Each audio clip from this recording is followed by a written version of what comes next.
इसके बाद बात करनी पड़ेगी युवाओं की, क्योंकि युवाओं के बारे में बात किए बिना तो कुछ हो ही नहीं सकता। इस देश की 65% आबादी 35 वर्ष से कम आयु की है, और यह है आपकी उनके लिए प्लान, यह है आपके उनके लिए संयोजनाएं।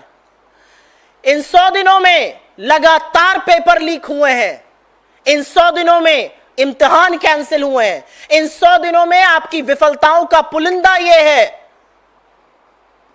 कि स्टूडेंट्स रोते रहे, मां बाप पेट काट करके बच्चों को पढ़ाते हैं, बच्चे गाजर मूली की तरह बसों ट्रेनों में भरकर जाते हैं, इम्तिहान देते हैं और पता चलता है पेपर लीक हो गया।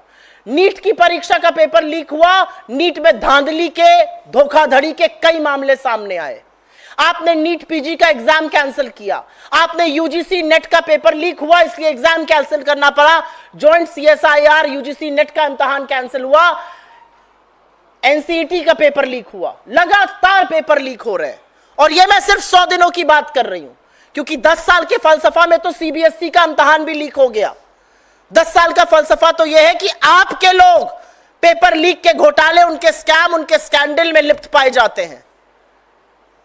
जिस देश के लोग, भारत में पढ़े लिखे बच्चे, भारत में पढ़े लिखे युवा विश्व में डंका बजाते हैं जाकर, आज आधी सिलिकॉन वैली भारत की पढ़ी लिखी है।